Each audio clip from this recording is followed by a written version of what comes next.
Good evening, everybody. Brian Neubert here from goldenblack.com, live once again in Mackey Arena, this time following Purdue's 79-59 by-game win over Incarnate Word, bringing to a close a 24-hour period in which I typed out the word incarnate more in that one day than I had my entire life combined prior to that day, and probably will the rest of my life after that day.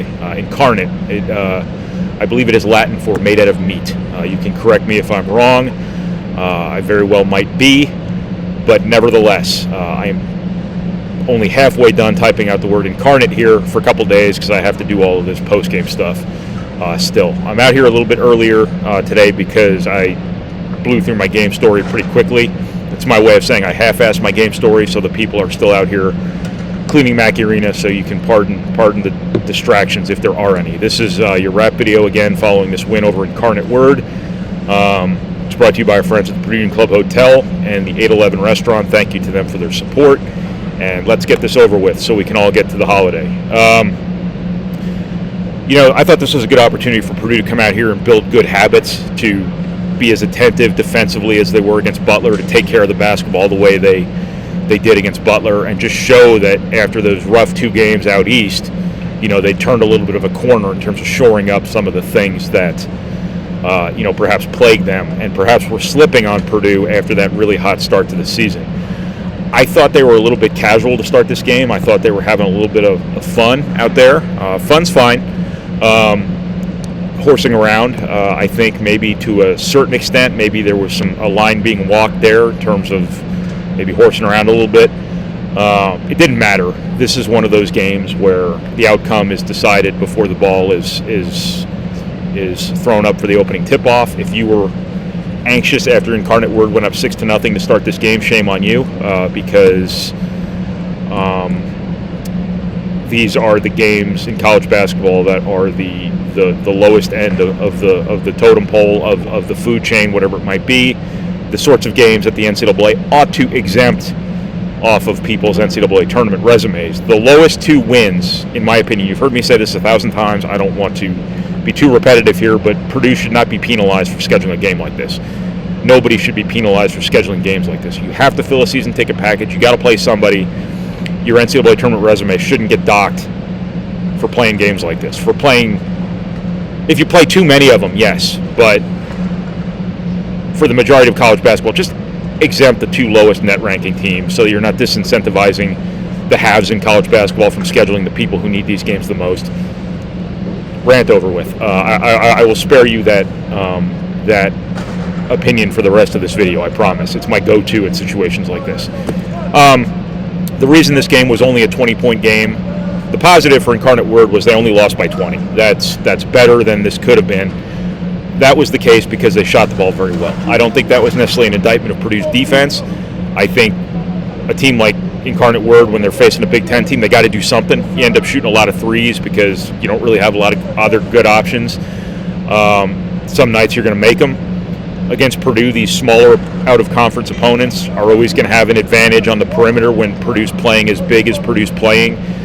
Sometimes you're going to make them. If they make them, there's not a whole lot Purdue can do there. Purdue can be better, sure, but it's not a big deal that Incarnate Word shot well. That's not really an indictment of Purdue all that much. So the reason that this was only a 20-point loss for Incarnate Word was the fact they shot really well. The reason this was still a 20-point loss for Incarnate Word, see what I did there, was because Incarnate Word, let's see how many times I can say incarnate in one video, was the fact that Incarnate Word does not have Travion Williams and Zach Edey, and Purdue does. You can say that about 90% of college basketball. The moment this game became the bye-game route that it wound up being, even though the score doesn't look like it necessarily, was when Zach Edey came in, and it was almost a comical stretch where he got offensive rebounds on 3 straight possessions. Purdue ended up with 8 points off of those possessions, and that was that moment where you just realized, hey, there's nothing Incarnate Word can do about this. Purdue's got these two monsters that are so big that a team like Incarnate Word comes in here, bows down before them, declares them their king because they've never seen anything like this in the Southland Conference. And the rest is history. Zach Edey and Travion Williams combined for 11 of 14 shooting, 25 points, 17 rebounds. and 5 assists. 4 of those assists coming from Zach Edey, who did a really good job as a passer in the middle of a 1-3-1 zone for the most part. Purdue doesn't get zoned a lot for a reason. And I think that Incarnate Word had to do something. So why not try a 1-3-1 to try to even the playing field a little bit? That's what they did. I don't think that's what they did predominantly before Purdue, but Purdue's an entirely different deal than anybody else that they play. So may as well try something. And I think that, maybe if Purdue had shot the ball better from 3, maybe they were too wide open sometimes. These were 40+% shooters that Incarnate Word was backing off to drop into this zone. And I don't know if Purdue was necessarily expecting to just be able to walk up the floor and shoot a wide open 3. So I don't know what's going on behind me. I apologize for this. But my point here is that had Purdue shot the ball a little bit better, this would have been, a 30, 40-point game, I think. They were 11 of 32 from 3. They were 11. I'm just going to go with it. They were 11 of 32 from 3. Had they shot a little bit better, the final score of this would be very different. I apologize for the language. It is an affront to my delicate sensibilities, as I'm sure it is to yours. Part of me wants to just start over, but the other part of me just wants to be like, man, I want to get this over with. Let's get to Christmas. So I thought Purdue was okay defensively. Moving on, I thought Purdue was okay defensively. As I said before, Incarnate Word just shot okay. I think Purdue might have turned a corner here from a defensive perspective after the East Coast, because I thought they were really good against Butler. I think Jaden Ivey's the guy here. I think, people have been trying to back cut him quite a bit, expecting him to probably be, kind of doing his own thing maybe. They've only gotten him once. Incarnate Word got him once in the second half. Butler got shut out on those back cuts they were trying to bait him into. All of that, expecting him to play for steals. Good for Jaden Ivey. I think he's really turned a corner from an attentiveness perspective on defense. It's not like he was inattentive before. I think it was just the difference between viewing good, solid defense as just being solid, just being, responsible for your job, just keeping your guy in front of you, things like that, and good defense being, the pick 6 dunks. They are both. And there's a balance to be struck between those two things: impactful, disruptive defense and solid defense. And I think when Jaden Ivey becomes that guy who's rock solid in half-court defense, off-the-ball defense, things like that, attentive to everything going on around him, but also making that 1 or 2 plays a game where he's taking a calculated risk and making a play, I think that's when he becomes not just a better defensive player. I think that when he becomes a good to great defensive player. And that's what I have on defense after my mind wandered to F-bombs for a moment there. Again, warped reality game here against Incarnate Word. The stuff that happens in games like this and the stuff that will happen after Christmas against Nichols, not Nichols State, okay? They changed it. It's just Nichols now, apparently.